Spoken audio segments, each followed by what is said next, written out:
I will call to order this committee of the whole meeting for Monday, June 24th, 2024. May I have a motion to adopt? No. Yeah, nothing. No, sorry, we don't need a motion to adopt. I'm gonna do this. There's no land acknowledgement on the agenda. Oh, So you know what? it's Sorry. like it looks different. There's something Yeah. weird about it. I've got it. We're good. Mayor and Council wish to acknowledge that the meeting today is held within the traditional territories of the Nkwakabek people. We've got no need to adopt the agenda or minutes or delegation, so we will move straight on to discussion items, which is 5.1, the CAO report, 2023 annual report review. Thank you very much. Your, I don't know what, do I call you your worship? Yeah, When you're the deputy? All All right. The one and only time. You didn't have to think about that one. Yeah, you do. You gotta take advantage of it while we got it. That's Come right, on. that's right. So, well, thank you. So here we are, another year's gone by, and we have an annual review ready for adoption, or the final review and amendments and edits, suggested edits. So I've just got a little PowerPoint presentation just to kind of guide us through the highlights of 2023 that I would be happy to share with you. So our guiding principles, as always for the year and have been since this council has been elected, is stewards of the public trust. We serve all citizens in a fair and transparent manner through accountable leadership, financial sustainability, social responsibility with balanced decision making. And of course, we will act with integrity, fairness, and compassion. Accountable leadership. So what does that look like for 2023 for us? Council held 28 meetings that were open to the public and 5 closed meetings. So we have really shifted at our transparency levels. We used to have, anywhere from 10 to 15 closed meetings in a year, and we are at 5. So, and those are generally only when we have things that are personnel related or those kinds of things. So I feel like council's done a really nice job of building on the transparency bit.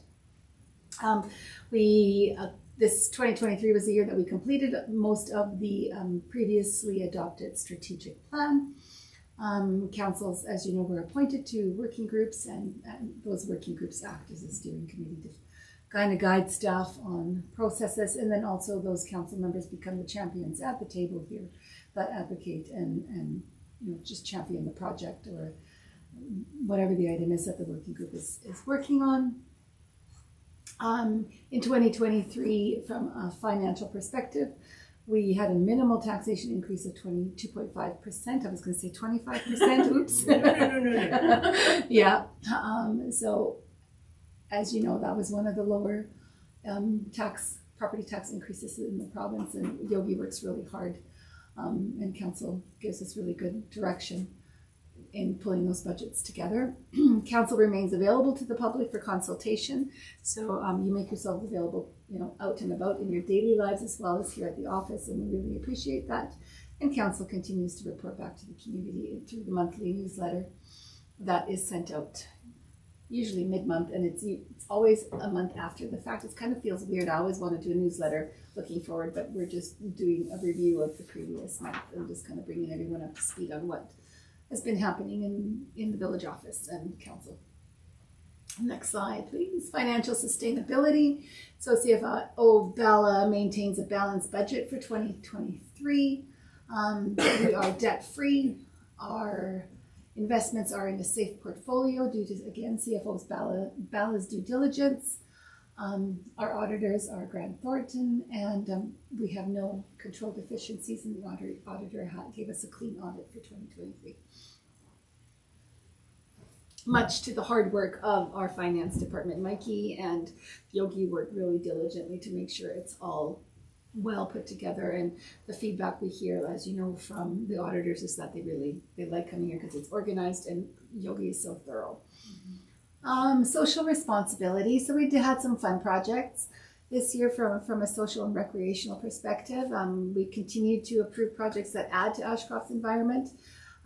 We have ongoing park planning and improvements. Our hot tub installation was finally at long last completed and open for use for the 2023 season. We struggled with some staffing, just as we have this year as well. And last year we tried to run a Bronze Cross Bronze Medallion courses also at no charge to participants. And I think we started and then it didn't work out for us. We didn't get enough interest, and there was just the National Lifeguarding Society put some hiccups in there that it was challenging for us to pull it off. So this year it's actually ongoing as we speak. Council provides support to nonprofits through grant and aids, and we generally have a budget set of $5,000 for that. In addition to, Council also does the bursaries for the graduating Desert Sand students, one for vocational and one is academic. And another big project that we focused on was the storm runoff and drainage study, which really impacts the environment up in North Ashcroft. And this year we're moving on and we're continuing to do modeling for water and sewer, which will give us a lot more information as development comes to Ashcroft and we move forward. It'll give us all that information so we know when we need to start looking for funding to upgrade infrastructure. Next slide. Balanced decision making, the positives versus the negatives and all things in between. The council identifies the need and directs staff in all of our decision making. Staff, of course, gathers the information, brings reports back, and then staff and council identify alternatives from time to time. The staff recommendation isn't always the best answer, and it's a team effort. Council weighs the evidence that's presented, and you choose among alternatives and direct staff to take the action and move your project forward. Decisions, consequences, and council reviews all of the decisions, the consequences, and the measurables. We had some staffing changes this year, and there you see Nancy, who retired in July of 2023. And yes, after, isn't that a lovely picture of her and her little ferret? Or her granddaughter's ferret, yeah. So we had two employees retire, Cam and Nancy. Cam obviously, after his accident, wasn't able to return and then retired and has moved on. And Nancy just wanted to take a different direction in life. So one of our office, Mikey, our office admin assistant, moved into the accounting role, and we did hire another employee in the public works to replace Cam's position after he retired. And then we rehired a receptionist, which is Courtney, who's going on leave on shortly. When did she actually go on leave? July 25th. So strategic priorities, we completed the storm drainage and runoff study for North Ashcroft. Our water to AIB is an ongoing project. Its conversation is halted. I think we're waiting for them to schedule a meeting with Yogi to discuss costs and all those number things, and we've reached out several times and it's in their court. North Ashcroft Reservoir completed finally the exclusion process in 2023, and documents are at the lawyers. Trails master plan is complete. Yogi's going to be bringing that for adoption relatively soon. I know he's had some conversations both last year and earlier this year with, I don't remember his name, the bike, Travis, for the bike park. And yeah. Sorry. Just on the trails thing too, the TNRD is putting together a trails working group because they want to develop a trails master plan, and all TNRD directors have been asked to send in information about trails in their area, not just official trails, but the unofficial trails like the Inukshuk Trail that every community has, that have been put together by volunteers and that everyone knows about, but they aren't actually kind of sanctioned. And they've assured us that this is not to get anyone into trouble, but they want to know what's already out there, and there's a possibility that some of these existing trails, because I mean technically the Inukshuk Trail is in TNRD Area I, it's not in the village of Ashcroft, so that could be rolled into a TNRD Trails Master Plan. And I think that's one of the holdups for us, is that we've had several letters in to the province asking what the process is. You know, what's the liability risk if we promote these trails? Are we at risk because they're not on our property? They're not sanctions. What does that look like? So that's been some of the holdup for adopting the plan. We've been waiting for feedback, and if it takes as long as our tenure for the water tower up in the mesa, it'll take years. So this might be a way of, you know, if it's the TNRD acting collectively for the whole region, that might spur us to get some answers that we're having trouble getting just us, which is, you know, unfair, but on the other hand, if we get an answer, great. 2023 also saw the ongoing project for the Fire Department Sustainability Working Group, which moved basically into very much a staff support role for most of 2023, in that we developed their safe operating procedures and guidelines for them that they didn't have. And then of course the hall renovation became a huge project, mostly for Brian. Thank you, Brian. Major projects, leading right in, is the lift station number 1. Was more or less completed in 2023. However, we're working through some of the last deficiencies in early 2024. The water treatment plant pumps and submersible backup, as you know, that was the year that our pumps failed, or in the 2022 at the end of the year, the pumps began to fail in the river, and we had to rent the submersible. And now we've purchased it and hose to supply water to the intake chamber. The fire hall renovation was another huge project that is ongoing and hopefully wrapping up soon. And our effluent outfall was another large one. There was some of the pipe, and you'll see it in the later picture. There was, I'll explain it there. So here's our water. We continue with conservation and public education. We provide education to staff when available, and that's for training in the water treatment plant and all of the infrastructure related things that they need to learn about. We work through the pump issues and the repairs, and like I just mentioned, purchased the backup submersible. And the river intake riprap, which is what you see there. So the top picture is what it looked like without the riprap in place, and the bottom picture is after the riprap was installed. And I think that was a project, it was in the fall, late fall, like October, November, wasn't it, Brian? Something around there. It was chilly out. Yeah, we kind of finished that off in late, yes.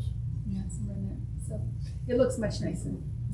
Well, 2023, we did some riprap work to help protect the pipe, but unfortunately, that some of the issues and working with other teams and stuff, the bracketing still didn't hold. So actually, we were back in this early this year, and we, the village, took on the project ourselves and came up with a solution and rewelded rail ties and everything else to properly support it and actually properly riprap the whole scenario. So knock on wood, there should not be an issue ever again. Perfect. Next slide. Sewer, continue. We continue to provide learning opportunities for staff. With Ron leaving us, he was our sewer treatment plant operator in 2022 and previous. We've had some training and have a new person getting her certification there. We continue to ship biosolids, and in 2023 we shipped 52 bulk tons. Our sewer outflow was repaired. So if you look at the top left picture, you can see kind of the bend in that pipe, and it's not in the water properly anyway. That was the issue. So on the top picture towards the right, they're working on the pipe and laying it in, and then the bottom picture is the effluent outflow pipe, just all properly in place and functioning properly. We, like I said earlier, also we did complete the lift station number 1 with just some minor deficiencies, finishing up this year, and we completed the future needs assessment for the sewer treatment plant, as well as the storm drainage study, which again was in North Ashcroft. And our recreation legacy park has 2023 was again a difficult year. We lost another one of our team members, and Barry Tripp passed away. So that brought us new camp hosts, who are now Jamie and Ross. Pool is operating at max capacity for the patrons, but it is difficult to staff. So in 2023 we didn't have any theme nights. We weren't able to pull those off, and that seems to be recurring this year. In 2023 we had enough instructors that we were able to offer lessons, whereas this year we're not able to offer them. Hopefully next year we'll be in a better place with all of the learning that we're doing, and such. One more, go back. Curling rink open for league play, and arena hockey was the new thing at the arena this year was the figure skating, which started up in 2023, which was really well received and became pretty popular. So that's fun. That was awesome to see. And challenges. Seasonal staffing levels was definitely one of our biggest challenges. The fire department renovation and the ongoing downloading to local governments and all those legislative changes in the downloading from the province. It takes up a lot of our time. Yogi's in particular, he gets a lot of those in the finance department. So those were the three probably biggest challenges that we feel that we struggled with in 2023 and probably even into 2024. And questions, comments?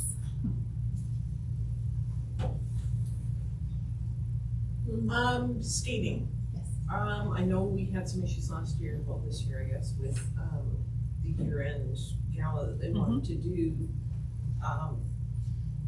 I gather there's a meeting at the beginning of this, like before the arena actually opens for the season with all the potential users or projected users to kind of sort out who's gonna do what when. Yep.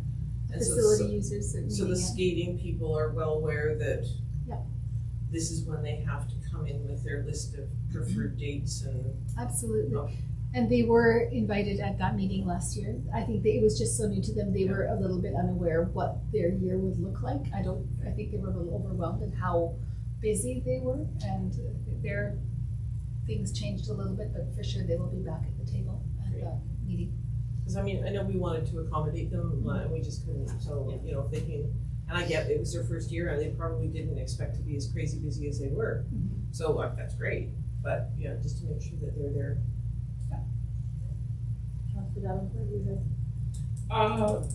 Just wondering if council would be, or staff would be organizing a visit for council to the fire hall. I'm curious. It's not done yet. I know it's not done, but It's not that's ready how yet. curious I am. Looks great. Yes. We will. You had your hand up. Did you want to speak to the skating? Just so the council is aware with the arena and you're asking about scheduling their future, this beginning season we'll have our ice users meeting, but also coming up will be how we facilitate everybody's wish. Because with Skate Canada coming on board, they're looking for a little additional ice and not so much on weekends. And right at this point in time, we don't really have a lot of spare time on other areas. So how we accommodate everybody's wishes and also how we fill in weekends a little bit better is going to be very questionable when we come up to this area. So there's still going to be some questionable times in how we accommodate everybody.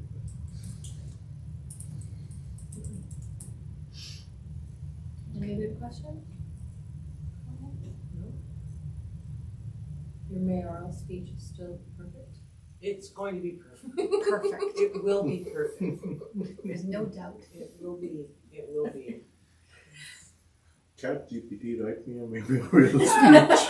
What's that? Review the following document and write me a opening remark. No, I think, no, that's awesome. Okay. Do we need a motion to rise and report? Not if you're not making any amendments. Only if you're amending the report. All right. Okay. Is there anything else we need to discuss at our committee of the whole meeting? I think so. All right. I so adjourn then. Good thing.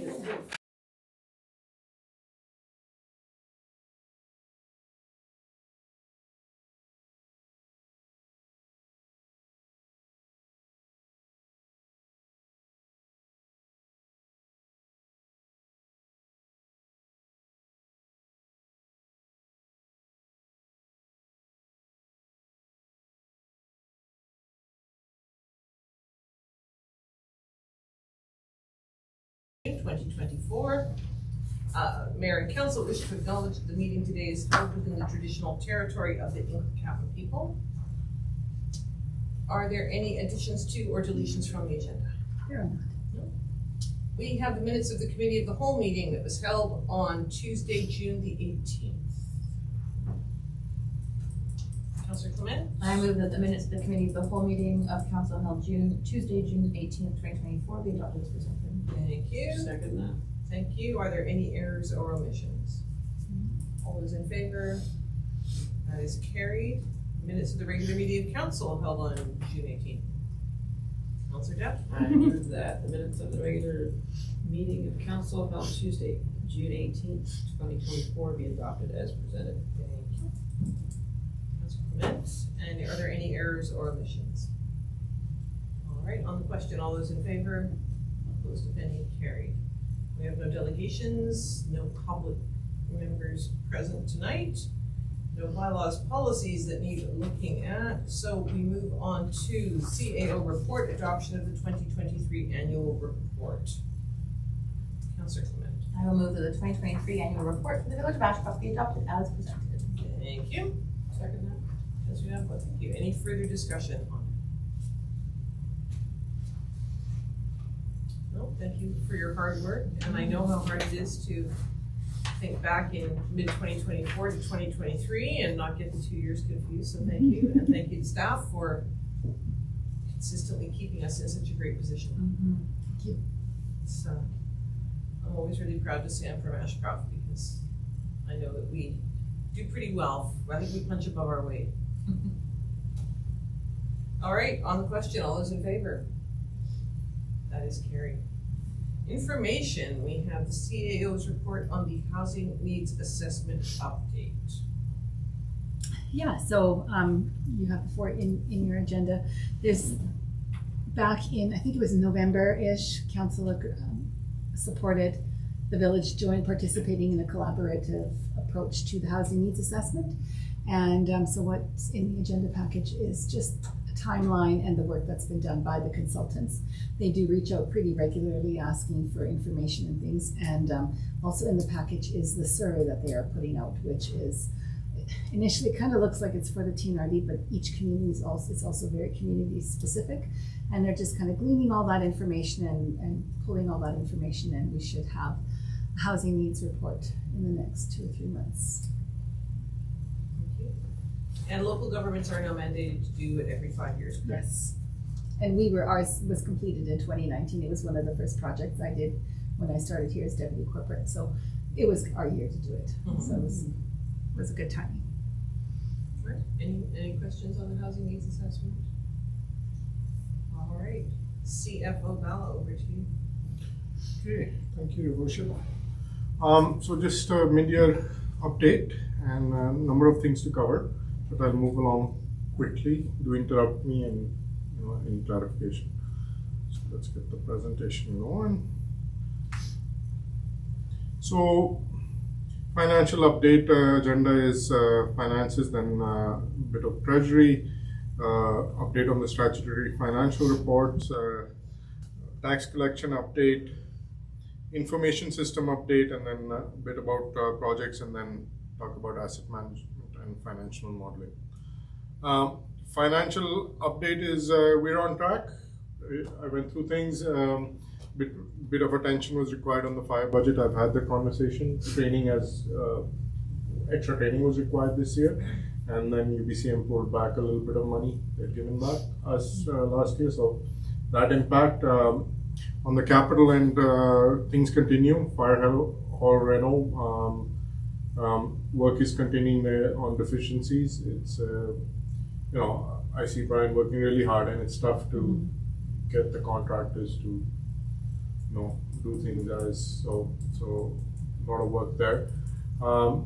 There was a bit of, we came under budget on the lift station, so we're trying to spend the 100K odd left on there for backup pumps, and those are being ordered and moved forward. We'd like to finish that project off, and I need to wrap up the reports this year.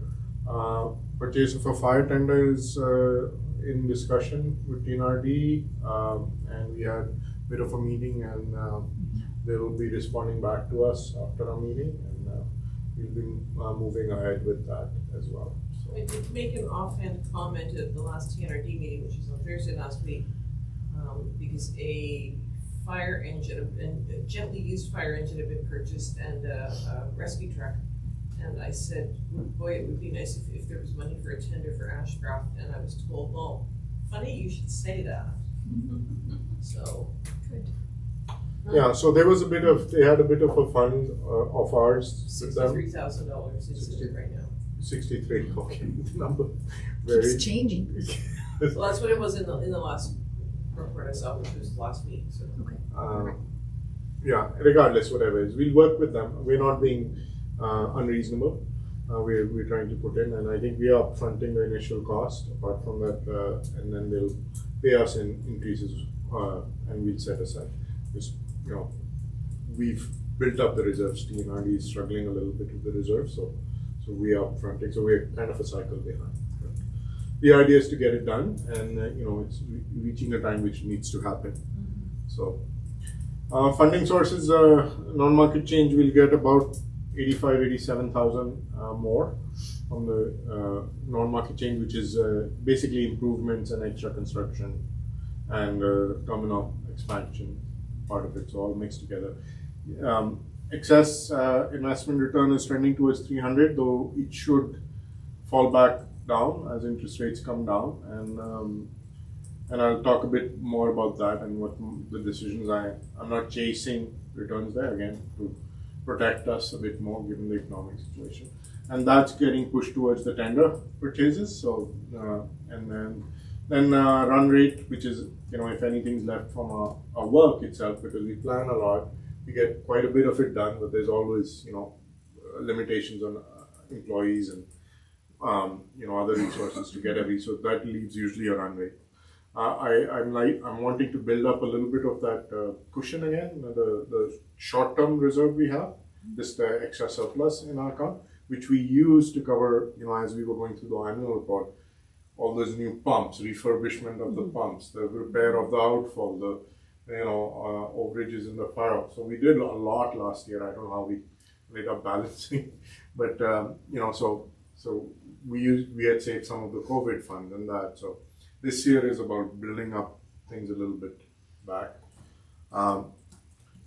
In terms of going to the investment yield, we've been focused on, let's see whether I can draw here. Nope. Okay, try again. Anyway, we've been focused on the money market, which if you look at it, is the best return apart from mortgage.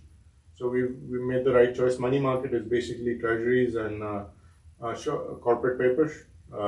Which is, you know, giving us a really good return. I'm shying away from mortgages and bonds because lately what's happening is, particularly with mortgages, a whole bunch of people are resetting their rates now. So, you know, when the rates change, it takes time for it to hit, and people will go in 5-year terms or 3-year terms. But those terms are starting to reset this year and next year, a huge majority. And the banks are upping their reserves because they are, you know, I'm seeing the numbers shoot up in all the big banks. So they are anticipating something, and you know, there'll be challenges. People will go from 1% rate to 5.5%, and they mortgage to the max. So we're going to see some dislocation there. I don't know how bad it gets, but you know, so in terms of conservativeness, I'm sticking to money. I could earn more. I'm trying the interest rates and the yield curve a bit, but I'm going to stick to being very conservative in money market and in our bank account here at the credit union. So that's the strategy going forward. Not moving into any longer term. Definitely not moving into you know, the diversified multi-asset mix class, which is basically equities included with bonds and everything. So very conservative, and actually it's paid off in our return. We won't make as much going forward, but I'm hoping close to 300,000 for the year, which is fantastic. So that's where we are. Okay, moving forward, the statutory audited statements were done. This year there was a ARO, we did it in-house, got that done. No qualifications in the audited report, which is fantastic. Usually there's a little bit. Auditors usually like putting, but I think they were exhausted after working through ARO. So then LDG financial and tax reports have been filed, and SOFI reports have been filed, and annual report coming through today as you went through. So we are done with those. Those are the big, huge things which we have to rush around doing as well. Tax update, tax are billed and collections are good, no issues. Our tax increases weren't very much, so having issues with VARM, it won't post on GL, which we are following up on. So basically, it charges, but on the main accounts, it's not doing a summary. So everything, there's always something new in VARM. We're going to in August try and shift over the information system to an online system. We have to, but I'll talk a bit more about it. And tax sales become a more complicated issue now in terms of there was an ombudsman report and all kinds of standards. They had a legislation going fast through. They realized it was untenable. Nobody could do it. And so they pulled that back for this year. I don't know what it'll land up as, but including things about the tax collector having to assess person's fitness, like mental health. And so they pulled that back. I'm not good at assessing anybody's mental health, but things like that, which it made it a complicated. They're just trying to follow the ombudsman recommendations, and they're very sensitive about taking people on tax sale, but it is a mechanism necessary for the whole system to work. So we'll see what happens there. I'll be starting early work on it. I've been looking at it and sending reminders. We'll have an in-camera meeting about certain things we need to do to protect I take a risk view, and it sometimes offends the lawyers. I take a risk view for the municipality. If we do this, what happens? If we don't do it? And it paid off with the Rogers issue in collections. So, I think that's the best view. You have to step back and take a risk. If anything happens, it's a whole media circus, and you go through a lot with, like, example, Penticton went through it. So, you're damned if you do, you're damned if you don't, right? So, information system update, VARM is going to schedule for August. I anticipate lots of issues and losing hair. TNRD went through hell, going through it, shifting over, and was really had a tough time with the VARM. But there are not much choices. We have to move to the cloud version. And we have a server version. Server needs replacement. It will cost us 50, 60, 70,000, which I'm not willing to pay. So cloud version it is, and they're kind of sunsetting the local versions of the software. So it has to be done, but I anticipate difficulty. Coding has slowed down a bit because I feel overextended on projects. There was money available, so I got a bit too greedy on accepting things. So now is the crunch time. And part of it is also unanticipated things came down, like ARO legislation, like changes in various downloading, and you end up having a year to do a project, and then next thing you look, you've got 3 months and you haven't started. So I'll do my best, and let's hope I don't have to extend one deadline, but keep it. So I'm working on complete communities. It's a steep learning curve. I'm trying to do the GIS side of things there and get it done, and working in R, which is a statistical language to try and pull things together, and where I can do mapping as well as analysis. I'll show you a bit of that. So NG911 gave us 45K, which has gone well. We were able to organize TNRD as a group doing GIS, which helped make them a standard setter. So everybody was doing it. We could have done it ourselves, but again, if I were to try and do verification and go to NINA standards, it would have taken, it's like another full-time job. So I'm glad TNRD is involved. We've looked at the maps. Chris helped with that, just there were any addressing issues or anything, and we sent that off, a detailed thing. So that's moving along. LG Cap, they gave us 53,000 a year, but basically they gave us 3 years at once. 130K has been added to reserves. It's for replacing, going into e-vehicles. And I was initially looking at a truck, but our garbage truck is the one on. So 130 of probably close to $1 million truck is saved, but we'll see what else comes. I mean, it's not affordable as of now, right? They're starting to come out, but we'll see what happens. Complete Communities, that's the one I got to eager on. It gave us 98K.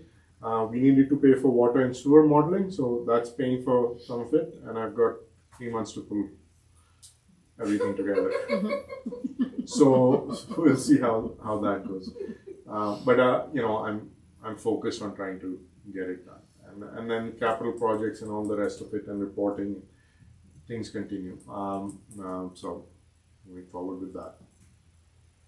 Financial update. I'll just shift over to the BI reports and do a quick one. I'm speeding through today because I've been told that I need to be efficient. So in terms of where we are, basically middle of the year, and we are running, okay, I have to expand that because I have 5 filters. So we are running at 143K positive. I'll just sort by variance. So you can see the big issues first. Overhead is just overhead transfer. It balances out to 0. That's just a timing thing. Public works track, we have a 48K variance where basically we bought a lift and that's getting coded into there. So it was a decision to proceed with it.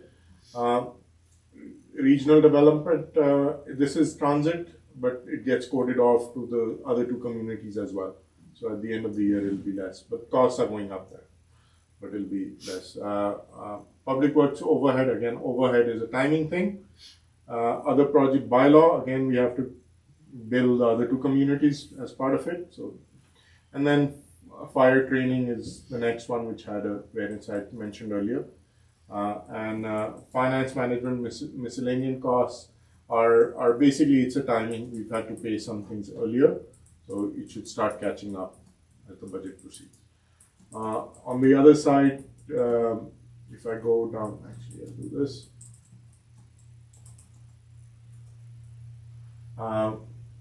Project cost fire station reno, we are holding back the invoice and still positive.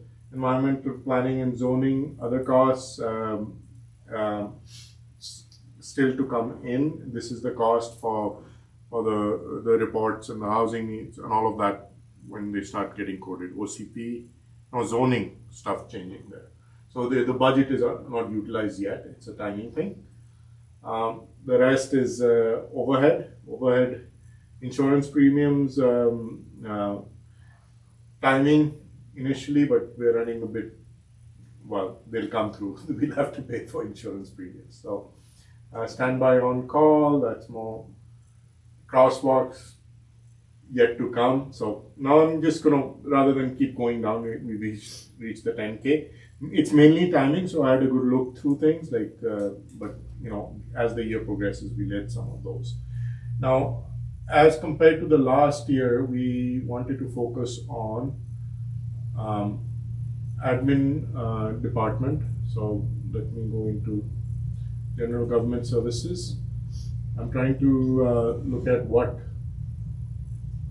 choose good, and in category I want to look at administrative personnel, which we had some changes, and I wanted to see how we ran as compared to last year. So we are at a negative 12K variance, so we're pretty much on target given the budget size there, and most of it is CPI, EI, which is towards the end of the year you reach the max, it doesn't get billed.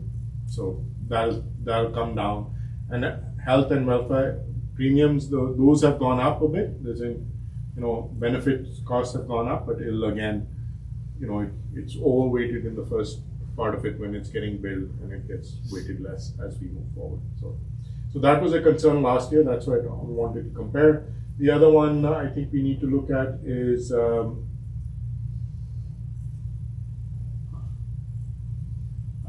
let's look at the fire services. Protective services, I'll take that and look at just the fire department. Actually, let's pull it all together. So as you can see, there's a variance there, and this is the fire side of things. And I'll move this.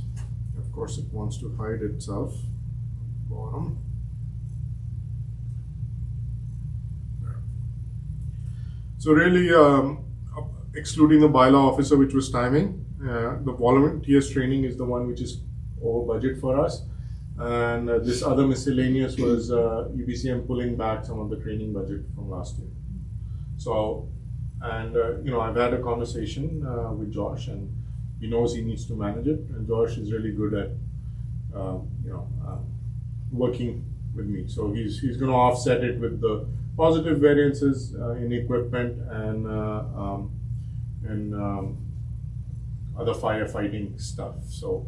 At the end of it, the stipends, which was a concern, we upped the budget. It's running fine, right? Because volunteer rates went up last year, so we're doing well. But the training side of things is costing us, and we'll see how the overall department ends up at the end of the year. So those were the details I wanted to focus. I can get into some of the variance bars, but really, that's overall we are good. We're running on budget. And that's fantastic for mid-year. Let's hope the rest of the year continues to work that way. Any questions?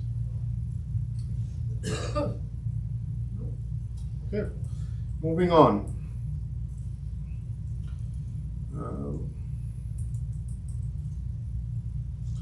And I'll shift to, this is pretty much the end of the presentations. I'll move to showing a bit of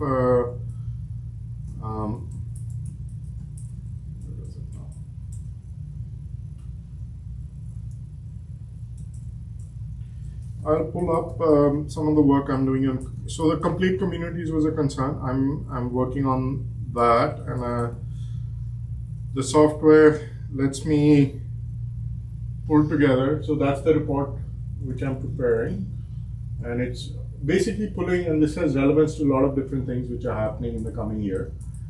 It's got relevance to basically they look at the communities from a perspective of whether it's quality of life.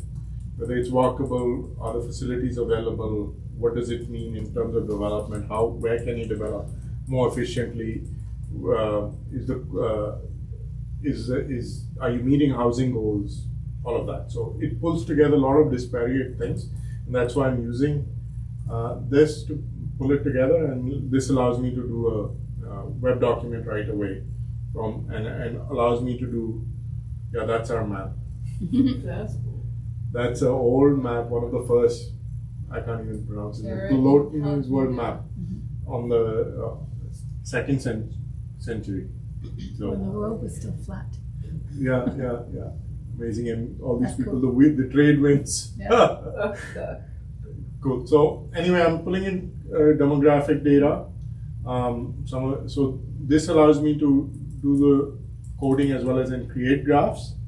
So this is our population distribution, and it's called a population pyramid.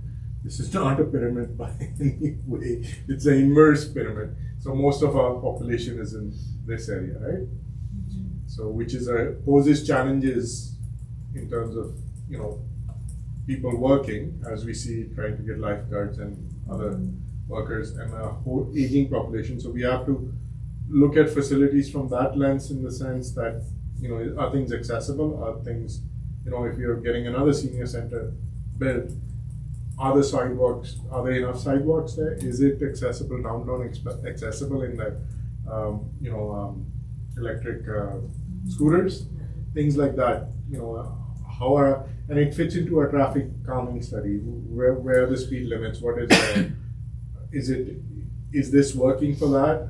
How will we use that information in conjunction with that? So I'll be pulling together maps and stuff. I have to figure out how to full maps into this, but, so we're doing all 4 lenses, which is, a bit to transportation, quality of life, housing, and infrastructure. We're doing all those 4 lenses, and I'll keep working on it and pulling together stuff. And even though, hopefully get enough to get the money, but also, carrying on, ongoing, and improving it, and getting some things for council in a sort of a balanced scorecard where the community context and what we do matters, like overall, for quality of life. So that's the idea. The big spending's happening, the spending's happening on the urban system study to see whether we have adequate water and adequate sewer to support our forthcoming growth, and to see whether, things have to change if we have to supply to AM. Right, so things have changed since we last went through the process of seeing what we can, in terms of water. So that is essential to have it in place, and that is proceeding, and Urban's doing the work there. So, my big drive for this was, yes, all of the mapping and everything, pulling ideas together is great, but those direct results were really important to get at this stage. So we are set up for development going forward if it proceeds, right?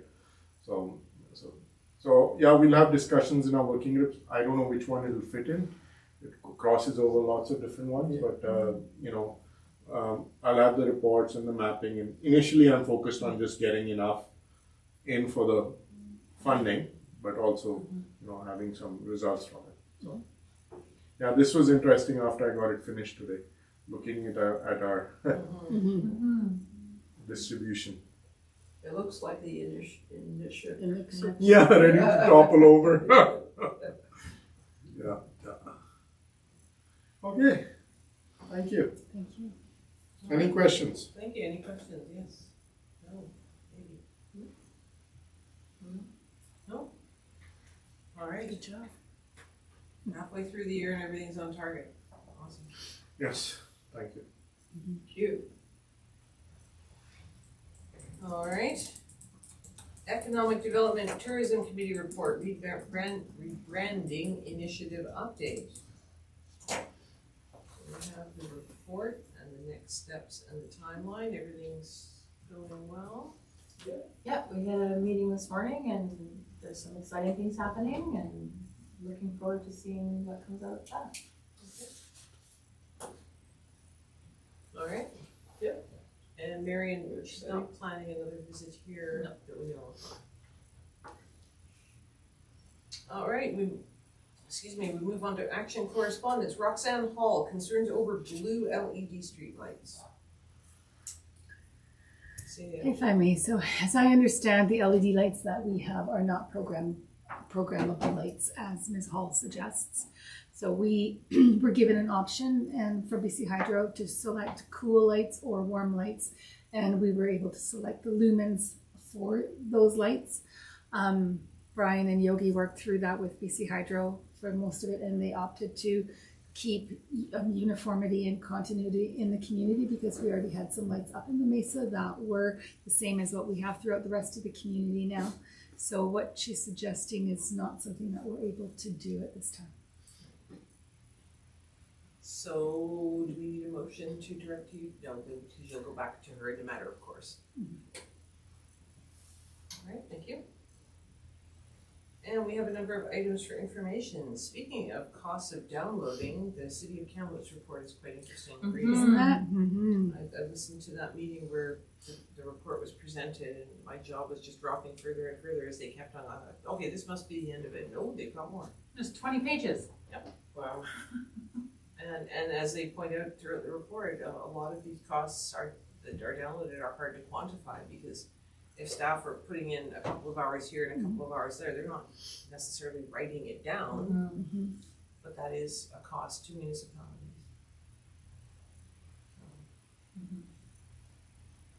Anything else on the information correspondence that anyone wants to discuss or take action on? No? The motion tracker. We don't have any comments updates on that?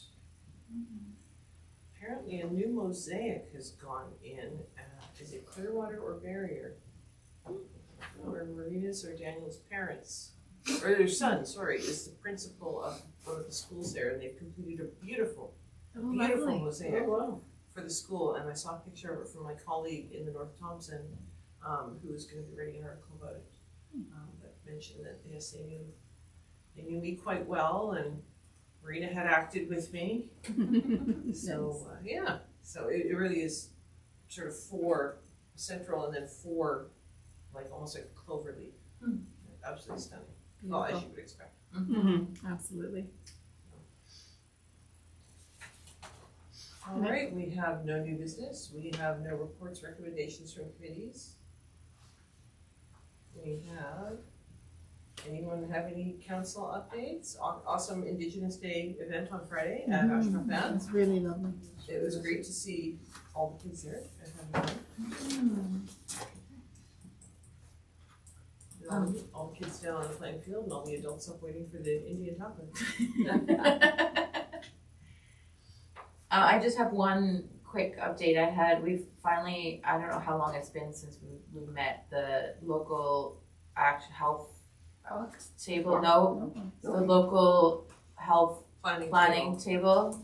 I since I was elected, this is the second meeting that they've had. So that's in 2 years, this has been 2 meetings.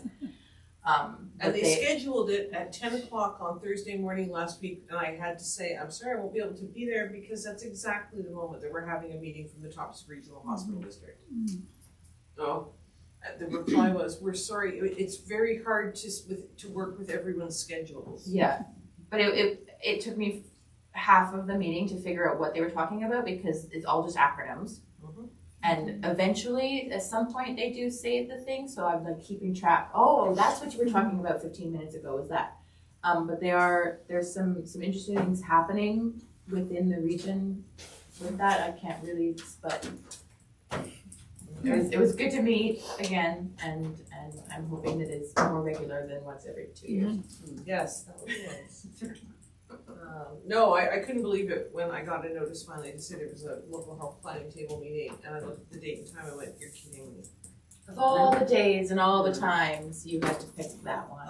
I suppose a good thing out of the hospital board meeting that we had last week was that the over budget, phase 2 of Royal Inland Hospital work went $40 million over budget, and last year the hospital district was asked to contribute up 16 million of it which was our 40% share of the costs of all these projects, and the hospital district said no. We don't have that kind of money and we're not going to our residents to tax for it. And so the hospital district went away, IH went away and had to try and figure out how to find the 16 million, and they went to the province, and the province said, all right, we'll fund it. So that saved the taxpayers of the regional hospital district $16 million. Which is nice. Wow. Yeah. So you don't often get that. So that was quite nice. Little surprise. Yeah, that's about it, right? Anything else? All right, well, we have no need to go into a closed meeting, so we are adjourned. Thank you very much, everyone. Let's just go around.